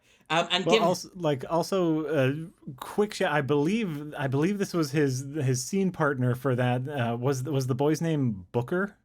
Yeah. Was that the boy for the crush? Booker Hooker. Booker Strode. Who what is a great name. Uhira Shelton. Yeah. Ooh, I don't know if I'm pronouncing that correctly. Sorry, Uhira. Uriah. Uriah. Ooh, like Uriah the character Shelton. from David Copperfield, I think. Sorry, Uriah, okay. if I'm getting that wrong. We apologize for us. Yeah, just in general. But his scene partner, that obviously a younger actor, also playing it very seriously. Just great job, job, everyone. Yeah, really, really charming. And kind of like watching it with a big stupid grin on my face. And again, it's weird. Like we talked about like Run, I think like last week or the week before, and we were like, yeah, it's a light, high concept, like in out. No particular frills, no deconstruction, no major shocking surprises of itself outside the general concept, but like it feels so good in the year that this has been to watch a movie that's like that, because it's like stepping into a world where things work as they're supposed to, which is just it's crazy. Yeah, I agree. All right. Anything else we want to say about Freaky? I don't know if we've talked so much about the gore, but like we've said, it's good kills, interesting creative. kills, so like creative and fun, and like unapologetically and unashamedly. Like logic does not matter. All that matters is good kill. Some good blood. Yeah. There was a scene. Well, does it spoil? We already talked about the cryogenic freezer. We did talk about that. I mean, you can't see it when we're talking about it, and they're definitely still worth seeing. But the shop saw scene made me think of, oh crap, what's the movie? The creepy clown movie that came out maybe 2 or 3 years ago. Terrifier? Yes. So there's a scene in Terrifier that gets real raunchy-ish, where they chainsaw somebody the other way. And this one, I thought this was something so subtle. So they did head first into the saw. Pushed him head first into the saw. Whereas Terrifier, legs first, and the gap between the legs. Crotch first. Bits first. And it just my mind immediately went to that, and immediately thought like this was a much better stylistic choice for this film, and to do it how they did it. And I already made my Jason X comparison. I don't know. I thought it was all really good. No, it's all really good. Like if you are a fan of horror movies, it's really good. If you are a fan of teenage rom-coms, it's really good. It's a good mix up of both of them. There's got to be a pun about horror movies. I'll think of it later. Maybe we'll make it the title, because we got to move on. We've been talking about Freaky. Yeah. Isn't it great to talk about a movie you love so much? We've been talking about Freaky for too long. We have to move on to Krampus, which much like Freaky, is a mix up of a family Christmas movie and a creature feature. And I for the most part liked it. It had some problems, and this has been on my watch list forever, which is why I wanted to do it for the podcast, so I had an excuse to watch it. It was funny when you Yeah. brought that up when we were talking about it. I had Mhm. literally talked to my boyfriend like 2 days before, and I'm like, I really got to catch up on some Christmas horror that I haven't seen. I got to Mhm. finally watch Krampus. And you brought it up. I'm like, yes, I'm going to do it. Yeah. Like, listeners are getting a look into the inside the creative process of the movie podcast. Yeah. It's basically like the three of us going, what do we really need to watch, and can we turn that into work somehow? Because That's then we'll do honestly it. how it works most of the time. But overall, like, you know, they go really hard on the Christmas stereotypical Christmas movie stuff Yeah. real early on. Oh, the rest of the family is a jerk. The one kid still believes, and everyone's making fun of him for it. Like all the tropes that are there in every family Christmas movie goes hard, and then Krampus comes, and it I think Krampus has a harder time with the balancing act than Freaky had. It's a switch. I Like, completely agree. Yeah, it's very much a switch that happens at a certain point in Krampus where it's like, okay, now you're in a horror movie, as opposed to like Freaky where it's two things simultaneously. This is one thing, then it stops, then another thing continues. Like, That's a good way to Yeah. put it, yeah. They don't blend the two very well. And like it's billed as like a horror comedy Christmas movie. And granted, the Christmas movie bit is throughout the whole thing, but the Mhm. comedy really stops at a certain point. Whereas with Freaky, like there are humorous bits throughout all of it. So Mhm. I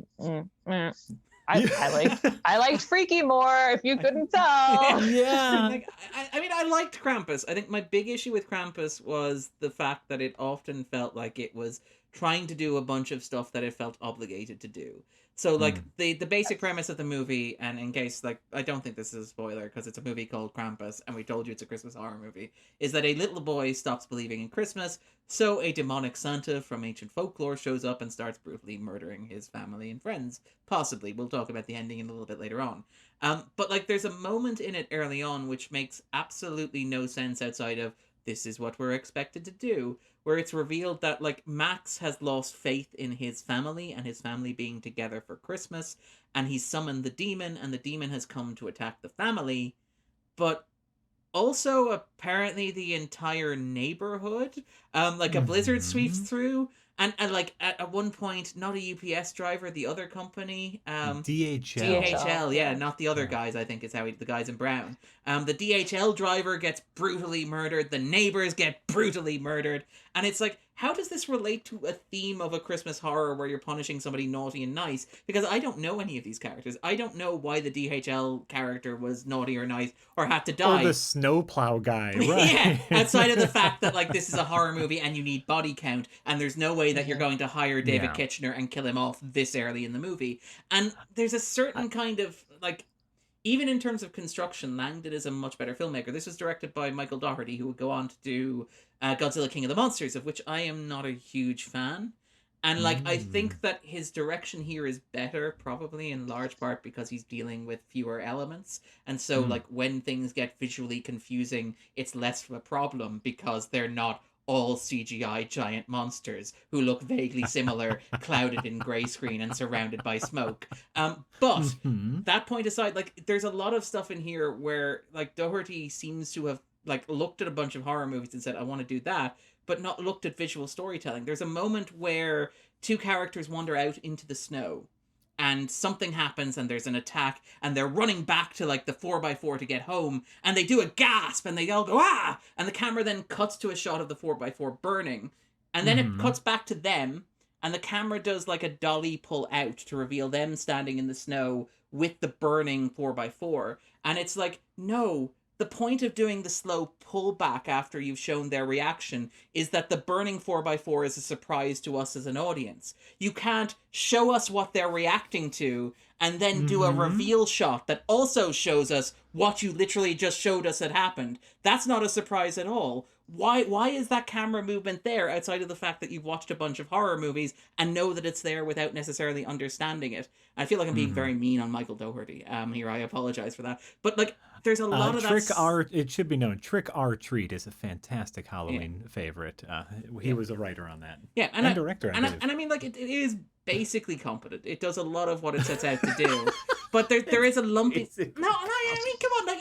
No, I agree with you. I agree. Yeah. It does a lot of what it sets out to do. It just doesn't gel its elements particularly well. It's not built for style. It's built for efficiency. Basically, is it? It's built to be a Christmas movie and a horror movie, and it wants to do that. It's not particularly concerned about being the best Christmas horror movie. It's just concerned about being a recognizable Christmas movie and a recognizable horror movie.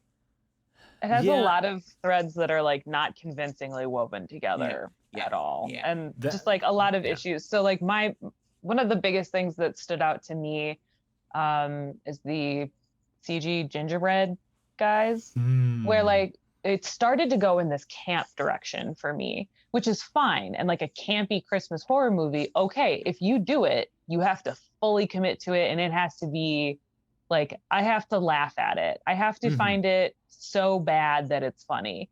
And it still had this very dark tone, this very serious, like, no, we are actually fighting these gingerbread men that came down the chimney. It's like you have to play the balance that we were talking about with Freaky, which this to me did not effectively do. It's like, am I supposed to actually be scared? Because this isn't scary. Yeah, right.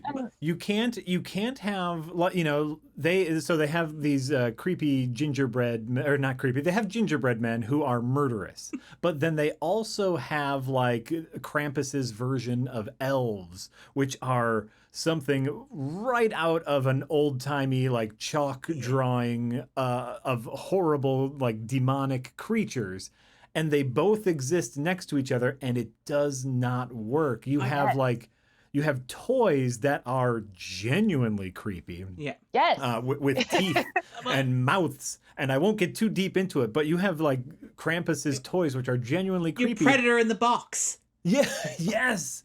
But then you have cartoon gingerbread men who are like throwing cookies at someone, and it's like, what's the tone here? Where are we going? I would go even further. I would say that tonal shift or tonal problem is evident even looking at the cast listing.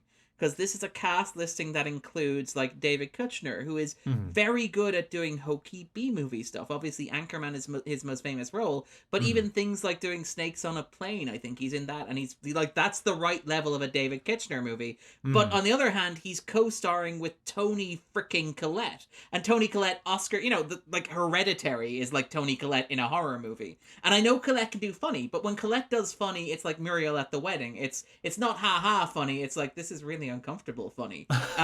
Like it's kind of, and the sense in which these elements don't necessarily go together. You can see even when you're putting together the cast, there's this weird grab bag where it's like, I would love to watch like Toni Collette's version of Krampus, because I'm sure that would be dark and twisted and probably some sort of metaphor for horrific family trauma. I would also like to watch David Kushner's version of Krampus, because I'm sure that would be a hoot, full of very, very silly and goofy and playful elements that don't make any sense, but it's okay because I'm kind of in the mood for that. Right. I'm not sure that when you do both of them at the same time, it really works. And don't forget, you have Adam Scott in there, like playing the in-between, Adam Scott is probably most well known for his role on Parks and Rec as like a goofy, he's a comedic actor, obviously. Yeah. But like, yes, I think David Koechner can play, like he's playing a hyper right-wing, a pain in the ass, basically. He's typecast as that person. Like if you see him in a movie, this is him. He's not. It's not a surprise. He's playing everybody's drunk uncle who no one wants to talk to at their Christmas party, which, by the way, is great, like horror movie fodder. Yes. Yeah. here's a person, I want to say it's either him or the drunk aunt who says something super racist during dinner. But like, okay, here's the cast of characters who will get killed and we want them to get killed because it's a horror movie. But it's also a family Christmas movie. And in a family Christmas movie, what we want is everyone to learn a lesson about the togetherness and importance of family. And it doesn't work when you put them together. Yeah, he's basically the Randy Quaid character from National Lampoon's Christmas Vacation. I was going to say he's also just Randy Quaid, but that was probably a bit unfair on poor That's Randy too much. Quaid. That's too much. But I guess what my point is you had to pick a side with Krampus or be better at jumping in between, and they didn't. They didn't do either of those. Where I love holiday movies. I love schlocky, schmaltzy. Miracle. The remake of Miracle on 34th Street is my favorite Christmas movie. Aww. Unironically, I want that. I want that like family togetherness, wholehearted wholesomeness.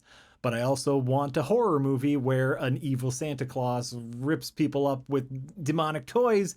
And I feel like you could have that, and the structure was there, but instead of building a foundation on it, they were weaving in and out. Wow, this is a labored metaphor. I apologize. I will give. We've been fairly harsh on the movie. I will give it a little bit of credit. I actually did like the use of practical effects. And I know you're a big fan, Jack, of like this kind of 80s style of like lots of makeup, lots of prosthetics, kind of but this whole kind of like tactile effect. And I actually really like the design of the Krampus creature itself, and I like the design of the dark elves, as you mentioned as well, which have this very kind of like tangible 80s kind of movie feel to it. And even like and again, this is one of the problems that I have with the section where they leave the house and go out into the blizzard and discover all the murdered bodies who apparently did nothing except just happen to live near Max. Jesus Christ, Max. But like the point where like there's a point where they kind of come into the house and they barricade the house, and it becomes very clear that this is a studio set horror movie and we're dealing with prosthetics and makeup, and it feels very much like an homage to kind of again 80s style horror movies. And again, I don't want to bring in House, because obviously that's a masterpiece, and any comparison that we make to a movie that compares it to the movie House is going to make it seem like just... little House. I'm feeling some Gremlins vibes. Like they're going for the PG-13 horror holiday movie. Yeah, and again, like in terms of aesthetics, I think it does that rather well, because it's very clear that the house is a set, because obviously they can knock down walls, they can build walls, they can have props come in, they can have stuff pull out. They have improbably large air vents, and a shout out to Die Hard, the best Christmas movie ever made, which I really liked as well. Not a Christmas movie. And like even can't let me have it, Jack. Can't let me have it. I will but not. Even things like the little kind of like play toys, which the little dolls where it's clearly performers in makeup. Those aspects of it I really liked, and I think those aspects kind of worked. I just feel like the movie didn't realize that's where the strength was. Like, it didn't realize that, like, doing that sort of level of homage was kind of where it was at. Doing soundstage work, doing model work, doing performers dressed up as gremlins. And instead tried to do absolutely everything, and kind of, as a result, did nothing that gelled cohesively, I think. So here's the thing, though. It should have known that that's where its strength was, because they employed this, like, collective called WETA, WETA, and they do prop work, and their biggest credit was all of the Lord of the Rings movies. Wow. So if you're gonna hire these people, this should be the main focus of your movie. I love Seth Green as much as anybody, but we don't really need the CGI gingerbread man. Sorry, I know that he's all that, but still. Yes, I would like to know, and I'm sure I can dig this up on the internet, and I just didn't. But like the timeline of how this came together, like did they cast everyone before they got their effects people on board? Like, did that maybe have a role in how this rolled out? Because like if they got those actors ahead of time, I don't know. I like all of them. I don't know how much range they all have, and if they really wanted to go all into the horror tone, they didn't execute it properly. I don't, it's, to me this isn't a problem of casting because like they're all playing their roles, right? Like Right. the father that's not around, the uncle who's a bit of a jerk, the drunk aunt, like everyone has their role in this setup. The problem for me was a little bit of writing and a little bit of editing where they could not pick a lane to go in. And I suppose like we'll get into spoiler talk now. So quickly, Krampus. That's my quick spoiler free review of Krampus. It's like, yeah, it's fine. What did I watch it on? I want to say it's on. Is it on Netflix? No. It is on It's not on Netflix in the UK and Ireland. I don't know if it is over where you guys are. It isn't where we are at. Oh, okay. You know what? I forget where I watched it, but I want to say I watched it as part of a subscription service. So You probably watched it on HBO Max because everything is on HBO Max, right? everything is on HBO Max. You can watch it. Studio Ghibli's on HBO Max. Well, that's a pretty good one. Well, I can tell you that it is on Futo, whatever, or Fubo, whatever Fubo is, FX Now, or DirecTV. Maybe I in the rented it. US. I don't know. So that's my quick spoiler free recommendation for Krampus or not. My recommendation is like right there at 50%, like 55%. Yeah, go for it. It's fine. It's inoffensive. I would not rewatch it. Ooh, I mean, okay. I honestly, like, I did not enjoy it, and I thought maybe it was just like movie fatigue because I watched Freaky and maybe didn't give myself enough time between movies, but I really didn't. There's a lot of Christmas horror that I enjoy more than that. So, is my review too. Yeah. I really wish I had kind of like a greater standing in which to talk about this in terms of like the great Krampus boom of the 2010s, because there was like there was this huge explosion of kind of Krampus themed horror, particularly including like foreign films as well, and they're all kind of like the Krampus was a big deal. He had his cultural moment, and good for him. It's been a long time coming. I'm glad he was able to capitalize that in the extent that he did. But I wish I had seen more of those so I could be like, so here's how this ranks as a Krampus movie. But yeah, generally speaking, I'm between Jack and Maggie, really, which is kind of like really weird because it's between a no and an eh. It's like an no is where I am.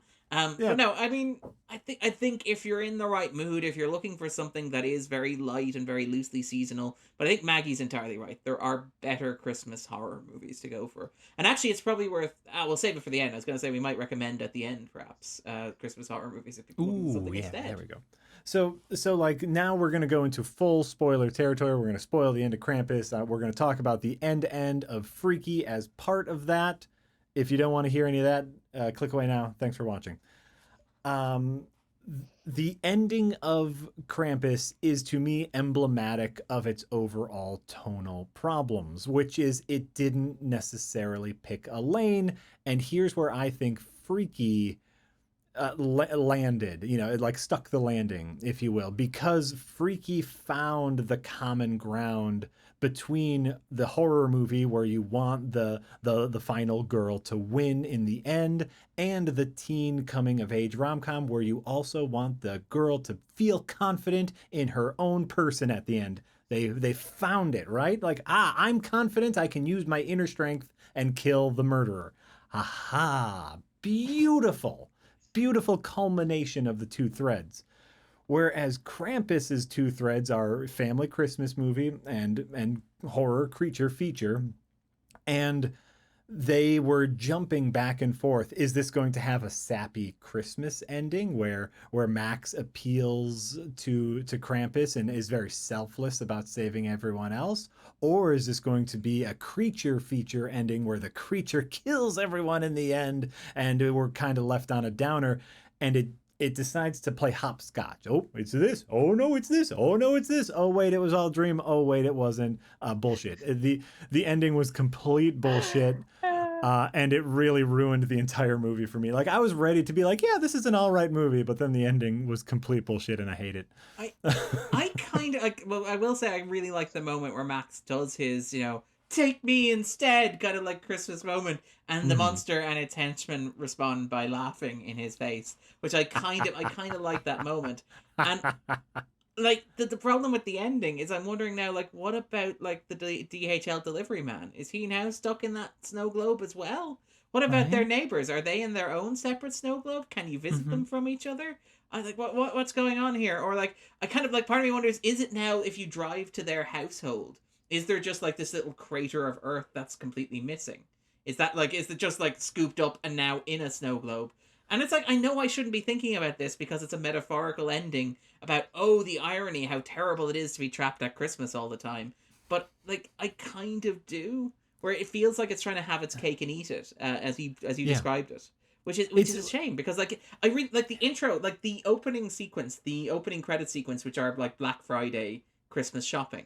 Mm-hmm. Those scenes I loved, because it's like, yes, we're doing a Christmas movie that's about Christmas, but isn't going to be sappy, saccharine, or sentimental. It's actually going to like be like Christmas sometimes is in its worst forms. Mm-hmm. And Yeah. then the movie pulls back and is like, yeah, but you know, sure, you might be trapped for all eternity in a house with people who you don't always get on with, even though your big arc in this journey was learning to appreciate them. So maybe it's not the worst thing in the world anyway. But you know, hey, it's Christmas morning. You all seem to have forgotten about it, so it won't be that bad as far as eternity goes, right? And it's like, is this pick a happy ending or a sad ending? Don't So I actually liked the Krampus ending more than the Freaky ending, and I will tell you why. I will tell you why. So the Freaky ending, you know how we talked about how I don't like coming of age movies because I don't like feeling good. I don't like feelings, the good. right. I don't like the good feelings. Well, they tie everything up nicely at the end of that, and then they set it up for a sequel. And I hate it when things are set up for sequels. I hate that. Wait, did they And set it up for a sequel? or am I'm I trying to- mixing up multiple Am I- movies that I've watched in the past couple of days? I felt I'm like they trying to set it up for remember. a sequel. Well, they do a fake ending where he ends up in the ambulance being taken away, where he's shot, and you're like, okay, that's the ending of this story dramatically, and it's like that's where it makes sense. And I think like what I really like about the ending of Freaky, and this is one of the things where it knows exactly what it's doing, is that the movie understands that it needs to give you a confrontation between the two characters in order to resolve their arc and their journeys, and it's like, so you know that ending that you just got, that was not really an ending at all, and he's going to like Right. do a Hannibal Lecter in the ambulance basically and come and try and kill her at home, even though that Maybe makes that's what I was thinking about Yeah. it setting it up for a sequel. Anyway, but But like no, then he dies for real. He dies for he real does. on camera. But like I mean like if it were a more serious or a more earnest or a more like presenting itself as a smarter movie, I'd be like, that's terrible writing. That's really clumsy and awkward. And like you ended the movie, you don't get to end your movie twice just because you didn't land the pieces in the right place the first time. But like part of me is also like, no, Freaky knows what it's doing. It's earned enough goodwill. It knows what I want, and it's going to give me what I want, even if that doesn't work narratively. And sure, this is not going to be a 5-star movie. I'm okay with that. Just give me that sweet, what have the two of us learned about each other from this experience? And dramatic callback to a line about how much it sucks to have balls. Which, you know, it's like, again, like clever bit of like symmetry in terms of, Right. I like that Jack's like, I like that they didn't make a bigger deal of anatomy when the entire climax of the movie hinges on, by the way, testicles hurt when you kick them. Little callback. She got hit in the balls earlier, and Yeah. it was a thing. It was a thing. Yeah. I mean, perfect narrative structure, symmetry right there. Boom, boom, boom. Yeah, Set up, payoff. Christopher Nolan on his blackboard drawing a little circle, explaining how it So- works.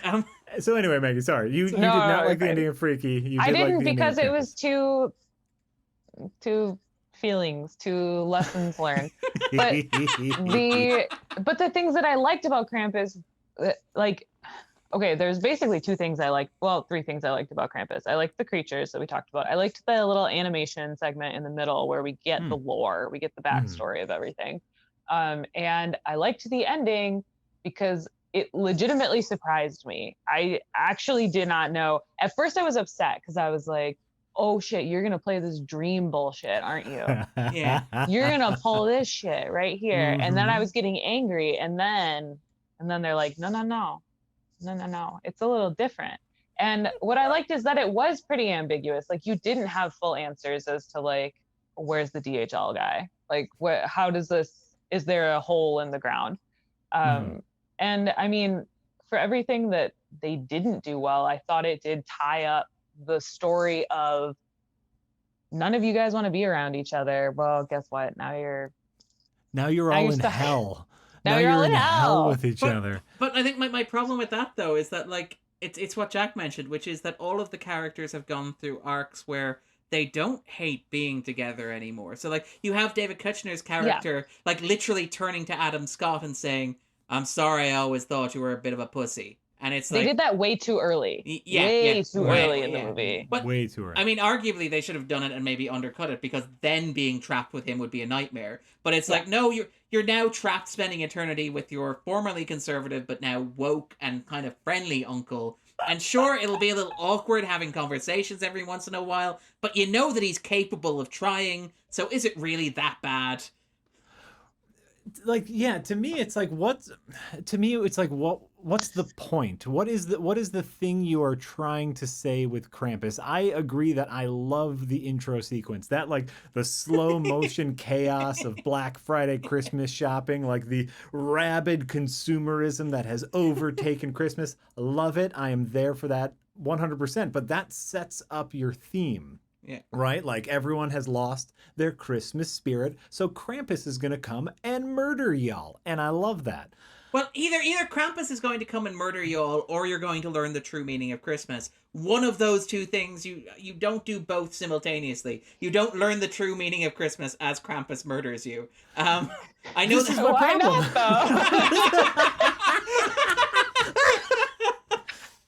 I say as I complain about it not picking a lane and sticking to it.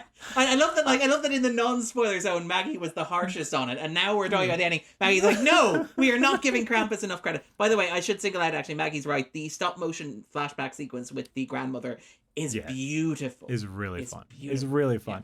Yeah. It reminds me of. Have you guys seen the mid-budget horror family movie Ready or Not? Yes. I really love Ready or Not. Ready or Not was great, right? Okay, I really loved Ready or Not. Sorry, I'm just bracing myself when you... Samara Weaving? Yeah. I don't know names. Blonde she's girl. the one who looks like Margot Robbie and Emma Stone. Yeah. Yes, that one. Yes. Blonde girl, white dress, murders a bunch of people. Great movie. Fantastic movie. The good version of The Hunt, basically. Ooh, yeah, that's it. After I watched the movie, I started digging into a little bit of the behind the scenes, and there was one with the writers talking about the ending of Ready or Not and how originally they had a darker, more cynical ending than the one we got, a subversion of expectations, kind of like what we got with Krampus. And after they started filming the movie and they realized we're making a fun movie here. We need a solid ending that everyone can feel good about. To me, Krampus was that. Krampus was trying for that Gremlins level of PG-13 Christmas horror, where it was leaning more on the Christmas side of things. I loved the creatures. Obviously, the kills couldn't be bloody because it was PG-13. But like it needed the wholesome ending to tie it all together. Maybe a couple people got murdered. You know, like we needed the poor DHL guy, which I keep coming back to. He was just doing his job. Good product placement, right? I mean, is it really? I feel like we said how DHL. many times have we talked about it? We said DHL quite a lot, but we're also implying that their workers will be the first to die in the Krampus-related. But also, DHL was the only person able to deliver a package through the most brutal blizzard, not those other guys. And he delivered it before. After. Yeah, that's about to say. He delivered the package, no matter what. And so, like, to me, it's you either need to do what I felt Freaky did and meet the two in the middle, or pick a lane. Like, if you're going to pick horror creature feature, kill everyone. Don't give it. Oh, I hate, it was all a dream, or they're all in a bubble, or whatever. I want an ending that ends it, not that leaves it up to whims and imagination. There's a time for that, and it's not Krampus. That's how I feel, at least. So I feel like a lot of my enjoyment of the ending hinges on the fact that I would want the entire preceding film to be rewritten so that it fits with that ending. Like I really liked the ending, and I agree it does not fit in with the film. But I already didn't like the rest of the film. So when I saw the ending, I'm like, oh, I like that. It just doesn't work with this. Oh, sure. Okay. You know what? I guess I could agree with that. Yes, we need a whole rewrite. But keep the ending. Whole rewrite, But though. keep the ending, right. That's great. No, that's fun. Yeah, it's not like Krampus wasn't the worst movie. It didn't scratch that itch that I was looking for. I did watch Despite it having with its my long children. nails. Oh, that's adorable. That's adorable. How'd they take it? How'd they react to it? Was it? Oh, they really liked it. They were also really upset with the ending, though, where Okay. we were talking about it afterwards. They're just like, "What the hell was that?" And I was like, "I don't know." Dad, you're the one who understands movies. Explain this to us. And I explained it to them, and sometimes even a movie that you enjoyed has a bad ending. That's just the way it works. It's okay to like parts of a movie, and they're like, "Oh, okay, it's not just one thumbs up or thumbs down." I like this. Is like a father explaining death. It's like, well, why isn't my pet tortoise here anymore? Well, sit down and I'll tell you about the ending to Krampus. Parts of life that are good, parts of life that are bad. No, they really enjoyed it. Because this was like one of their toe dip into an older movie, a horror movie. Like, we watch Gremlins, so we're getting them in there soon enough. They're gonna watch the real weird stuff with me. And so like, I guess I don't know what I was expecting.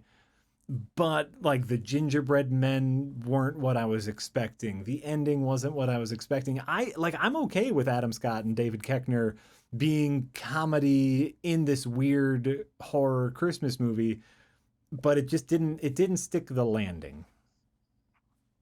And I think you and I both we came into this with high hopes. We were both excited about it. Yeah. And if I had heard everybody saying this was like the worst Christmas horror movie they'd ever seen, I'd probably like it a little bit more. But I was pretty excited to see it, and it let me down. I was like, it was grand. Fun fact, I believe it is the highest rated movie on IMDb that was not screened for critics. There's a fun fact for you. That is a fun fact. It scores 6.8, I believe. It was not screened for critics before its release. I could see that. Yeah. I could see that. I understand that. Though I love Krampus just as a piece of lore. I love that Krampus had existed for some time. I think we should do more with Krampus, Now I got to watch all the other Krampus Christmas movies. And see how they fit together. The Krampus universe. Yeah. The Krampiverse, if you will. No, never mind. Sometimes I say things before I think about them and just hope it works out. It's like you're rather Krampaverse. Oh God! Oh, I'm in the Krampaverse. Oi! We did promise a Christmas horror movie recommendation. Actually. Oh, farts! You're right. Sorry to be that guy. No, you should. You do it. So okay.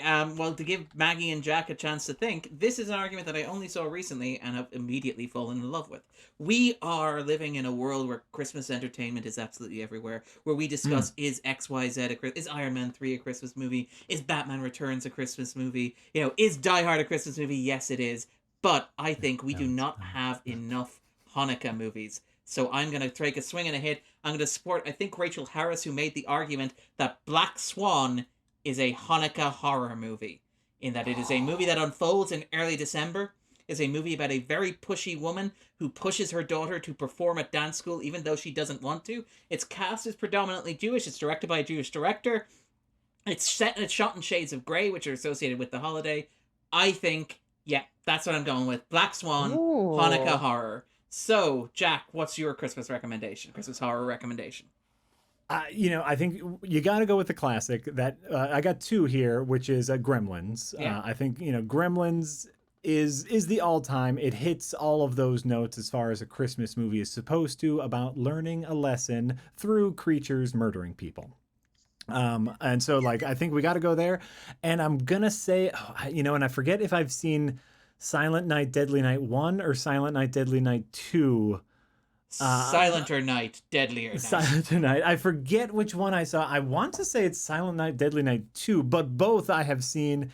And if you are looking for low budget, so bad they are good Christmas horror, the Silent Night, Deadly Night series is where I would point you. And Maggie.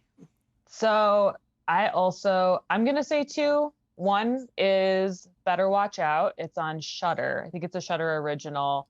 I rewatched it. A lot of the enjoyment hinges on the fact that you are surprised when the plot twists happen. So do not read anything about it and just go watch it. It's a fun popcorn movie, and I was surprised as to how much I liked it the first time around. So Better Watch Out, solid one. And then I will give a Christmas movie that I'm making an argument for being a Christmas movie, because I just watched Buster's Malhart, however you want to say it, with Rami Malek. Oh, Freddie Mercury. It came out a few years back. Is it horror? Kind of. It's like a horror sci-fi genre sort of weird fun thing. And it takes place, especially the ending, over the holidays. And because I just watched it and I found it to be very enjoyable, I would recommend that too. It's on Netflix. It has a crazy high amount of women working behind the camera. So the director, I also want to say the writer, a lot of people who are behind the camera. Sarah Aiden Smith. Yes. I just looked up the writer-director of Buster's Malhart and M-A-L Heart. Mm-hmm. Just for anyone who is looking for it, Buster's Malhart. Neat. I haven't heard of that one, so that's next on the list. It's not a big old Christmas movie, but if you want to watch something and not feel super Christmassy, it's one to Buster out, eh? Yeah. Dang it, Darren. Ending on the puns. No Malika forethought.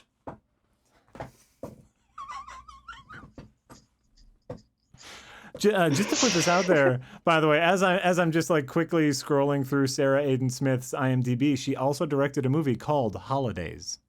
Ooh. Oh, did she do a segment in Holidays? Oh, I haven't seen it. Maybe. Oh, yeah, I see. It's an anthology? Mm-hmm. She did a segment in Holidays, so I don't know if that's any good, but just putting that out there. Yes. Oh. But it's all different holidays. So never mind then. There is a Christmas segment. Is that the Blumhouse one? Oh, that was a different one, because Blumhouse did a season. I don't remember. Okay. They had Kevin Smith did one segment in it. I think it's on Netflix, so they're all on Netflix. Everything's on Netflix. Well, that's great. No, I think those are some fantastic recommendations for those of us who want to still revel in the season, but also, watch some blood and guts and general horror. Ha ha! Thank you, everybody, for listening and or watching to this. Once again, my name has been Jack Packard. I'm Darren Mooney. And I'm Maggie Iken. And bye. Do. I look like I'm being attacked by a velociraptor or something.